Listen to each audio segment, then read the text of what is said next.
Hello, I'm Leonard Maltin, and I'm here with Roger Corman discussing his illustrious career. And right now we're going to discuss one of my favorite of all your films, which is Rock and Roll High School. I'm very fond of this movie. Are you?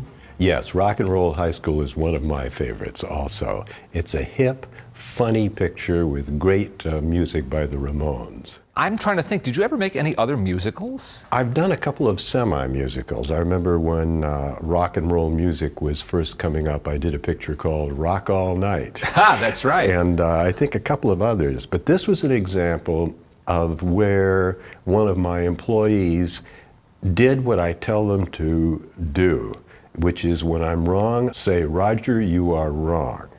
I called in Alan Arkish, and I mentioned Rock All Night had been a big success for me in the early days of rock and roll. And disco was very hot at that time. And I said, Alan, I want to do a fast, funny, hip picture called Disco High.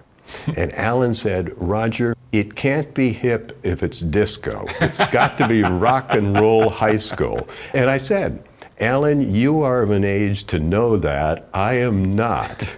We will make Rock and Roll High School. And I think you made a wise choice there, if I may say. Although Disco High might have had its own audience, you never know. It's a brief moment. That's right. What is it about this film that you think makes it work so well? It's unlikely ingredients coming together. It's the anarchy of the film. The fact that it is so wild, and the fact that the students act out every teenager's ultimate dream. They take over the high school and finally they blow it up in the last scene. Was that a subject of some controversy during the script phase? It was of no controversy to us. We said right from the beginning, this is a great idea. My only statement was, how much will the miniature cost to blow up the high school? When it went into theaters, we did get a few comments that this was not the best moral message to give out to young America.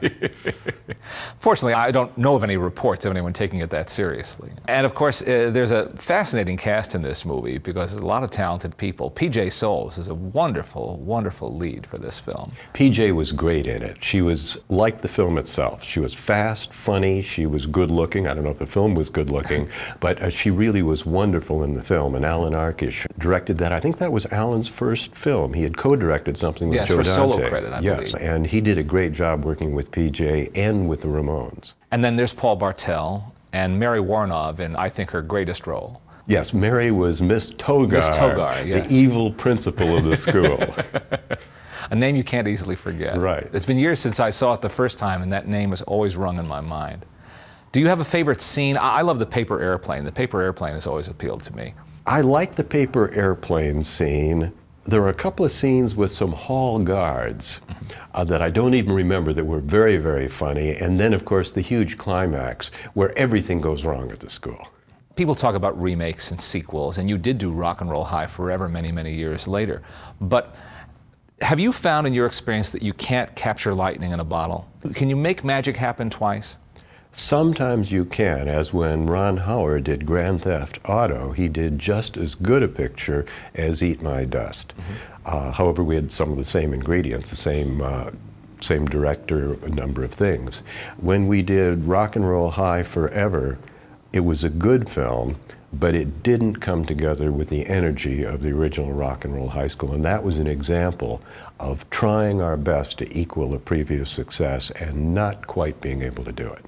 Sometimes it's a chemistry that isn't formulaic, is it? Yes, that's true. I'm a believer in the spirit on the set. If it's a comedy and I walk on the set and I see everybody kind of standing around working hard and not saying anything, I figure this isn't going to be a very funny picture. But if the crew is laughing and telling jokes and the director and the cameraman and the actor and everybody's laughing, I think that spirit comes over onto the picture. Well, this is certainly a film with spirit. Yes. Spirit to spare, I would say. Right.